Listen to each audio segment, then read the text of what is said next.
Assalamualaikum warahmatullahi wabarakatuh. Perkenalkan, nama saya Ari Aprihin, NPM 1921910115. Saya dari Penjas 19A, Universitas Siliwangi. Di sini saya akan membahas materi yaitu mengurai dan menganalisis proses dan kondisi belajar gerak. Yang saya akan bahas yaitu ada dua pembahasan. Yang pertama proses belajar gerak dan yang kedua kondisi belajar gerak. Langsung saja ke pembahasan. Yang pertama proses belajar gerak. Belajar gerak merupakan sebagian dari belajar secara umum. Bagian dari belajar gerak mempunyai tujuan tertentu. Tujuannya adalah untuk menguasai berbagai keterampilan gerak dan mengembangkannya agar keterampilan gerak yang dikuasai bisa dilakukan untuk menyelesaikan tugas-tugas gerak untuk mencapai sasaran tertentu. Misalnya dalam belajar gerak keolahragaan, pelajar berusaha menguasai keterampilan gerak yang sesuai dengan macam cabang olahraganya dan kemudian memanfaatkan agar keterampilan gerak tersebut bisa diterapkan dalam bermain, berlomba atau bertanding olahraga. Di dalam berusaha menguasai keterampilan gerak, diperlukan satu proses belajar, yaitu proses belajar gerak.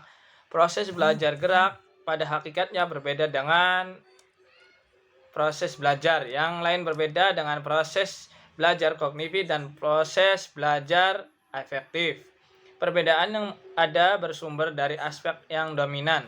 Keterlibatannya di dalam proses belajarnya yang dominan adalah aspek fisik dan psikomotor. Yang satu, proses belajar yang bertujuan untuk menguasai gerakan keterampilan berlangsung dalam 3 tahapan atau 3 fase. 3 fase belajar gerak menurut FITTS dan Posner. Yang pertama, fase kognitif. Fase kognitif merupakan tahap awal dalam belajar gerak keterampilan. Di sini pelajar berusaha untuk memahami bentuk gerakan yang dipelajari, kemudian mencoba untuk melakukan berulang-ulang. Pada fase ini, aktivitas kognitif atau aktivitas berpikir masih menonjol karena harus berusaha memahami bagaimana bentuk gerakan dan bagaimana harus melakukannya. Pada saat belajar mencoba berulang-ulang melakukan gerakannya masih sangat dipengaruhi oleh pikirannya. Ia berusaha menampilkan bayangan gerakan yang ada dalam pikiran ke dalam gerakan yang nyata. Pada awalnya, seringkali pelajar masih mengalami kesulitan. Namun, dengan cara berulang-ulang, pelajar akan mampu melakukan dengan bentuk gerakan yang makin menyerupai dengan gerakan yang dibayangkannya. Lalu yang kedua, fase asosiatif. Fase asosiatif merupakan fase kedua dalam belajar gerak keterampilan yang membatasi antara fase kognitif dan fase asosiatif. Pada fase asosiatif ini, dengan cara melakukan rangkaian gerak secara berulang-ulang, penguasaan atas gerakan akan semakin meningkat. Lalu yang ketiga, fase otonom. Fase otonom merupakan fase akhir dalam pembelajaran keterampilan gerak. Pada fase ini, belajar mencapai tingkat penguasaan gerakan yang paling tertinggi. Pelajar biasa melakukan rangkaian gerakan keterampilan secara otonom dan secara otomatis. Gerakan biasa dilakukan secara otonom artinya bahwa belajar mampu melakukan gerakan keterampilan tertentu walaupun ada saat yang bersamaan ia harus melakukan aktivitas lain. Gerakan yang otomatis adalah gerakan yang biasa dilakukan seperti yang bisa dilakukan secara otomatis.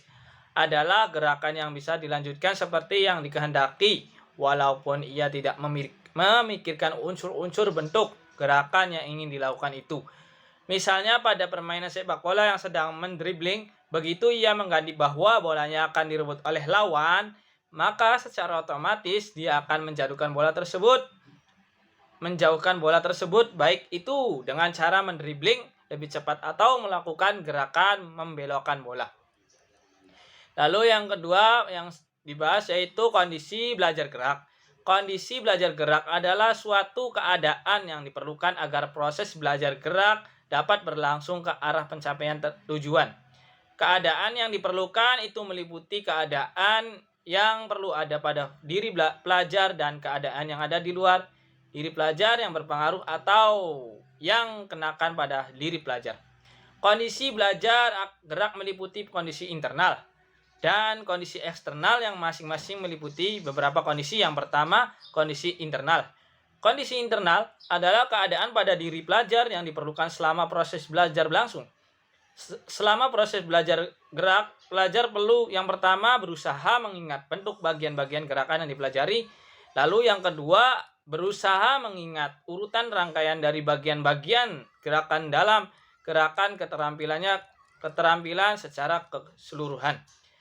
Pada awal proses belajar gerak, di mana belajar harus berusaha memahami gerakan. Yang perlu dipahami kemudian diingatnya adalah bagian-bagian dari gerakan dan urutan rangkaiannya.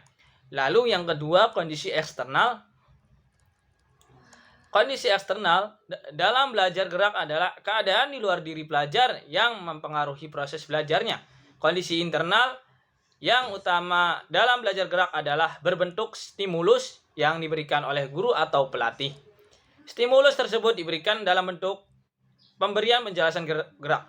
Pemberian penjelasan mengenai gerakan atau disebut juga sajian instruksi verbal perlu diperhatikan oleh guru secara singkat dan jelas dengan menggunakan kata yang sederhana agar mudah dimengerti. Lalu pemberian contoh gerakan. Pemberian contoh gerakan merupakan rangkaian dari pemberian penjelasan gerakan. Pemberian contoh gerakan akan memberikan gambaran yang nyata dan jelas mengenai apa dan bagaimana gerakan seharusnya dilakukan.